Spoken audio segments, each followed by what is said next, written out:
Teman saya beragama Kristen menyindir perbedaan satu Ramadan NU dan Muhammadiyah. Bagaimana tanggapan Ustadz? Syukron. Ya, dulu saya pun ketika masih beragama Kristen, saya serang dan saya tertawakan Islam dari sisi perbedaan hari pertama Ramadan NU dan Muhammadiyah. Tapi ketika saya sudah Muslim dan saya belajar, justru saya menertawakan diri saya sendiri. Kok dulu saya pede banget menyerang Islam dari sisi perbedaan hari pertama Ramadan umat Islam, sedangkan perbedaan antar Kristen saja begitu banyak dan sangat menyedihkan. Perbedaan antar agama Kristen sudah masuk dalam hal prinsip, dan perpecahan mereka sangat luar biasa. Contoh kecil, jumlah kitab dalam Bible Katolik dan Protestan saja berbeda, padahal mereka sama-sama beragama Kristen.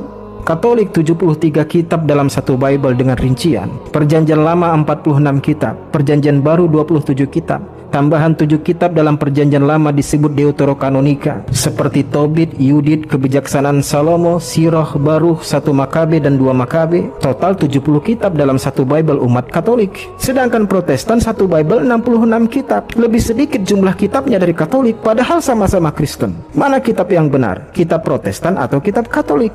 Nah, mereka berbeda dalam hal prinsip, Bapak Ibu. Kok Ustadz hafal jumlah kitab mereka? Ya, itulah kelebihan kami mantan Kristen yang mendapatkan hidayah, Bapak Ibu. Kadang yang Kristen saja tak paham kitab mereka sendiri.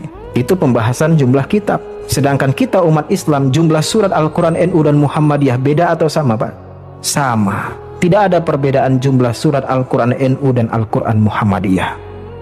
Nah, kembali kepada perbedaan satu Ramadan NU dan Muhammadiyah. Perbedaan satu Ramadan NU dan Muhammadiyah hanya terletak pada metode saja, Bapak Ibu. Namun sama-sama benar karena NU dan Muhammadiyah berlandaskan pada hadis yang sama, yaitu Sahih Al-Bukhari dan Muslim. Qala Rasulullah sallallahu alaihi wasallam, "Sumu li ru'yatihi wa aftiru li ru'yatihi." Berpuasalah kalian karena melihat hilal dan berbukalah kalian karena melihatnya.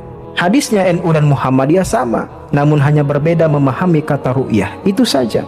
NU dengan metode Ru'yatul Hilal memahami kata ru'yah sebagai ru'yah bil fi'li atau melihat hilal secara langsung, sehingga apabila hilal tidak terlihat maka sempurnakan Sya'ban menjadi 30 hari. Sedangkan Muhammadiyah memahami kata ru'yah tidak harus melihat dengan mata, tetapi mengetahui keberadaan hilal dengan ilmu hisab.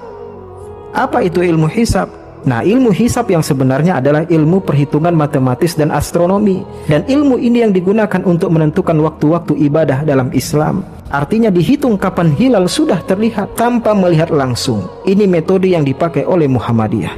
Perbedaan terletak pada pendapat, inilah disebut dengan khilafiyah. Apa itu khilafiyah? Khilafiyah adalah perbedaan pendapat di kalangan ulama dalam masalah fikih yang masih sama-sama punya dalil dan masih terbuka ruang ijtihad. Bukan perbedaan akidah, bukan juga perpecahan agama. Mudah-mudahan jawaban saya ini bisa memberikan pencerahan bagi kita semua, khususnya bagi yang bertanya. Wallahu a'lam.